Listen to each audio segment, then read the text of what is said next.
Hello, sports fans! Your most anticipated sports brand is in town. Click Sports. Click Sports is your one-stop sports platform that gives you a day-to-day insight on happenings in the world of football, basketball, and combat sports, both locally and internationally. We offer various services such as sports event coverage, player profiling, studio shows, program production, sports academy management, and more. Visit us on all our social media platforms at Click Sports. Subscribe to our YouTube and WhatsApp channel at Click Sports and get the latest gist, information, and insights on topical sporting happenings at the grassroots and on the big stages. Contact us today for sponsorship, partnership, and collaboration on 0806 529 6575 and 0907 273 3517. Click Sports. We explore the game.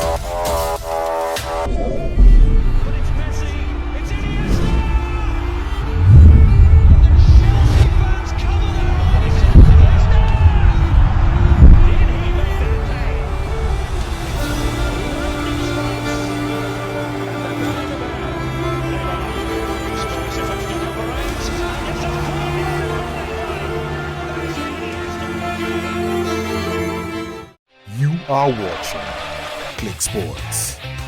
Click to explore the games. Timo Werner is back in the EPL, guys, and lots of other more interesting transfer news. Right, guys, you're welcome to Click Sports. Let me start by saying Happy New Year. It's our first video of the year. Hope you guys had good holidays. And with that being said, let us jump into today's breakdown and just talking points for today's video. So yeah, in the first talking point, we see Tottenham have agreed to sign Timo Werner on loan from RB Leipzig with an option to make the deal permanent at the end of the season. The forward 27 will fly to London for his medical, and Spurs will cover his wages for the rest of the campaign. Werner has Premier League experience with Chelsea after joining the Blues in a £45 million move from RB Leipzig in the year 2020. The German has scored 23 goals in 89 appearances for Chelsea and returned to Leipzig in 2022 after a bit of difficulty, and should I say, wasn't really appreciated for what he gave to Chelsea. He could have done more, but now he's back in the EPL again after scoring 2 goals in 14 appearances this season for Bundesliga side, who revealed on Saturday that he was not involved in their friendly with St Gallen because of transfer talks. Leipzig boss Marco Rose has since confirmed the forward's imminent move to North London. According to him, it's right that Timo Werner wants to go on loan.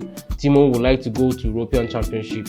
That is, he would like to represent Germany, and he's not playing regularly for RB Leipzig this season, but he would like to play for Germany come the European competition, and it's good for him to go out there and go on loan to a team that needs him. And Spurs need him, they need him. He's probably going to get game time he needs there, and with that game time, let us hope that he can give the performances he needs to be able to get himself into the German team. So good for Spurs, good for Timo Werner. Let us hope that this time he works out well for him in England, and yeah, people can remember him for good things and not necessarily being an average player. So good for him. Let's see how it goes. In the next story, we see Kylian Mbappe is set to join Real Madrid on a free transfer from Paris St Gallen this summer after reaching an agreement with the Spanish giants, just 18 months after the superstar rejected a move to Santiago Bernabeu. So yeah, Kylian Mbappe will join Real Madrid next season after reportedly reaching an agreement with Los Blancos earlier in the week.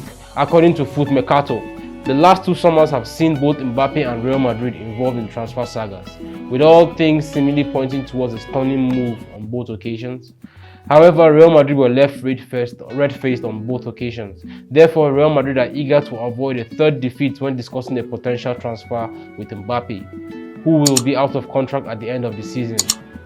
According to Foot Mercato, Mbappe reached an agreement with Real Madrid a few days ago and committed his future to the La Liga Giants after refusing to extend his stay at Paris Saint-Germain.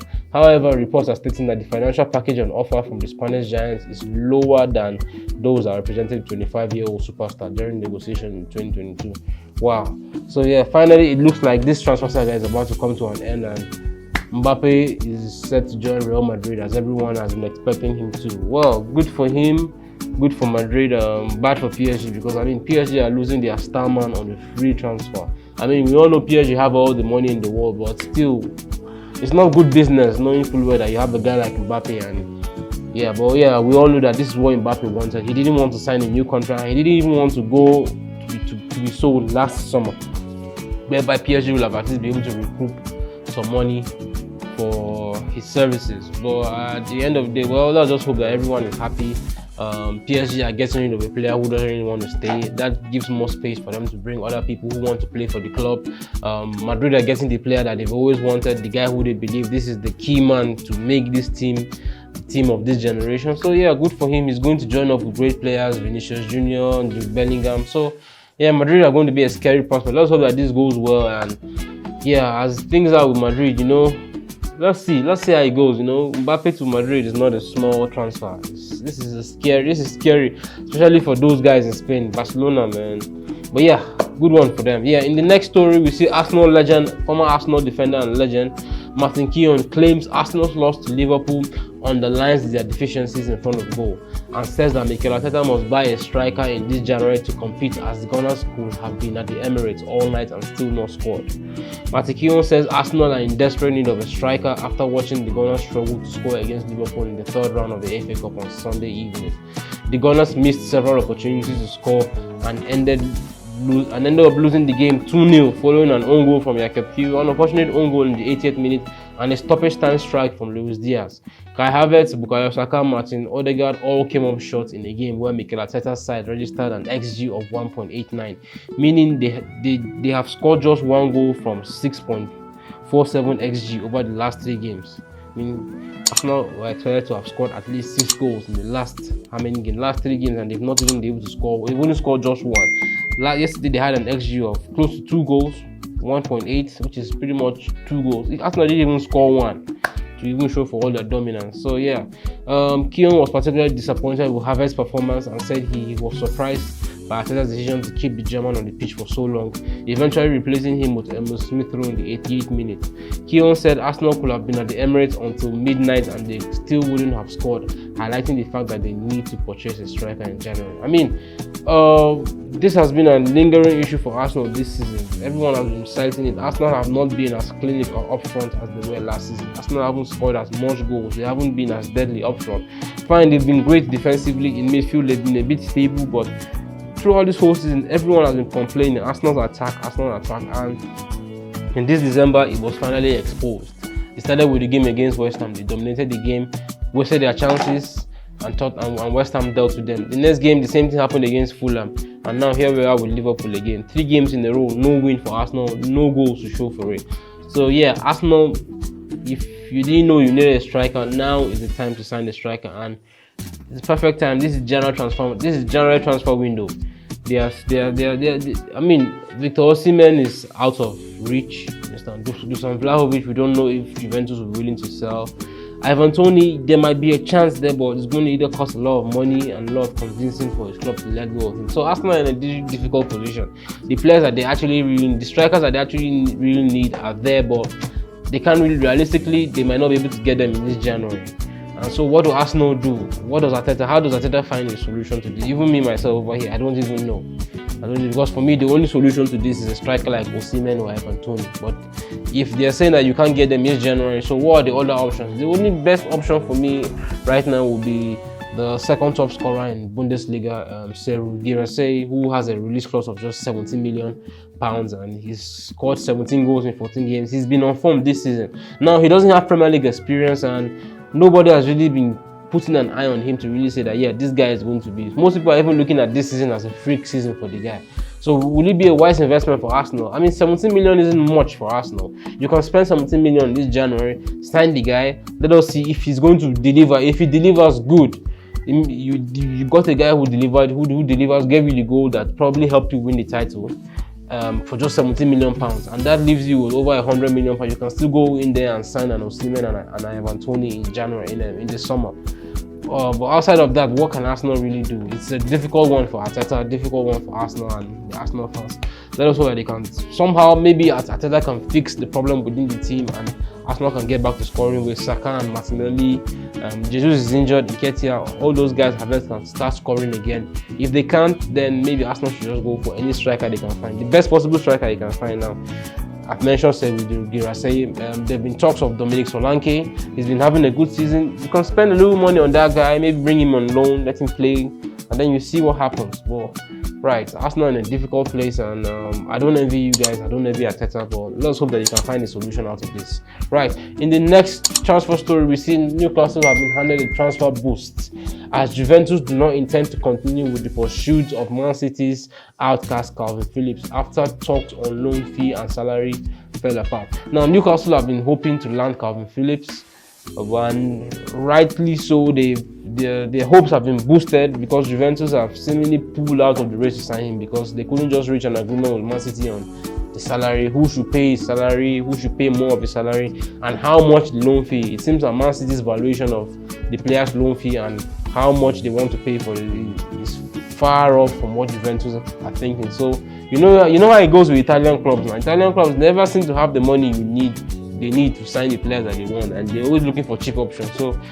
if Calvin Phillips was hoping to join Juventus, well, it seems like Juventus are not serious enough to get him. So in that case, that opens the door for Newcastle, and yeah, it will be a good one for him to go to Newcastle. Newcastle are a team on the rise, a team of good players, a good coach, and they're competing for European places. So it will be good for him to go back there and kickstart his career.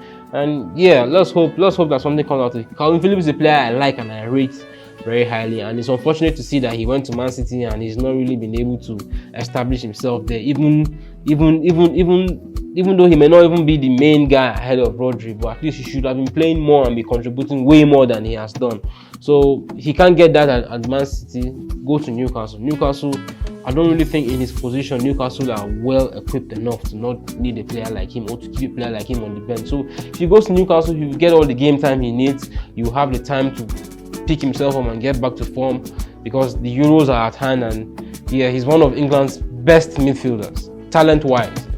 Form-wise, he's not been on form, he's not been playing well, but talent-wise, he, Declan Rice, Jude Bellingham, that is a world-class midfield in my view, and a midfield that can take England places. So they need a player like him playing regularly, they need him playing regularly, playing well, and yeah, good for him. So right, yeah, in the final story, we see Liverpool knock Arsenal out of the FA Cup to proceed to the fourth round of the competition in what was a disappointing home display by the Gunners, who couldn't find a goal with all the chances and the dominance they had. It was Liverpool who found the clinical edge through a goal from Luis Diaz and an own goal from Jakob Kiwior. As things stand, things are looking good for Klopp and Liverpool as they sit top of the Premier League table and have knocked out a big rival in their bid to win the FA Cup this season. As for Arsenal, the problems seem to continue. This is their third defeat in a row, and the glaring lack of goals has become a serious issue that Arteta has to address this January, or this could be a not so good season for Arsenal in terms of winning titles. So yeah, here we are again, Arsenal fans. Here we are at another point again, and questions are being raised. Will Arsenal win the title? Will Arsenal get a finisher? Will Arsenal, like every time, man, there's always something that is always going to come up with Arsenal. Whenever they look like they're going to do something, problem will always going to rise. So yeah, another problem has risen for Arsenal again. I mentioned it earlier.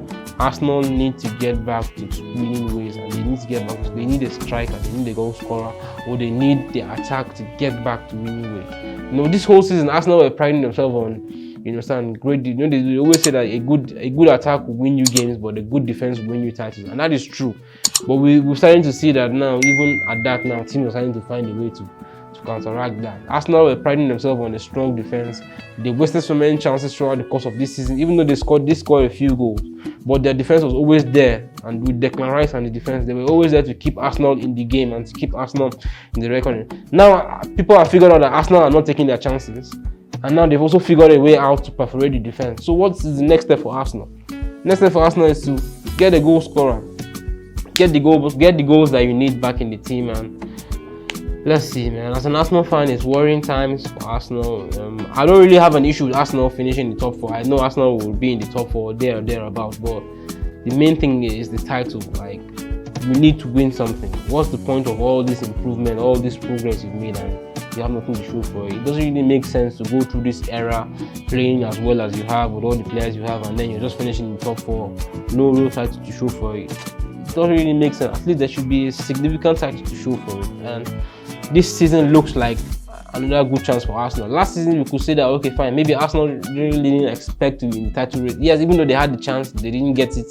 But nobody really expected Arsenal. This season, everyone expects that, okay, fine, this should be the season when Arsenal do it. This should be the season, and it's looking like they're about to let it slip again. And my advice to them, don't let it slip. Get yourselves back together, fix up your issues, get a striker, and make the most of this season, because you never know what's going to happen next season. Chelsea are on the rise. United are not doing too badly. Other teams, Newcastle are not even in the top 4 record. Aston Villa has come from nowhere and they are now in the conversation. So you can see competition just keep getting harder year by year. So Arsenal, don't waste the opportunity. Let's hope that you guys can figure your problems out and improve. So guys, thank you guys for tuning in. Thank you guys, we appreciate you guys. Please guys, don't forget to like, subscribe, and also share the video, help the channel grow. So click the notification button so that you're always notified anytime we make a post. Thank you guys, and see you guys in the next video. Bye.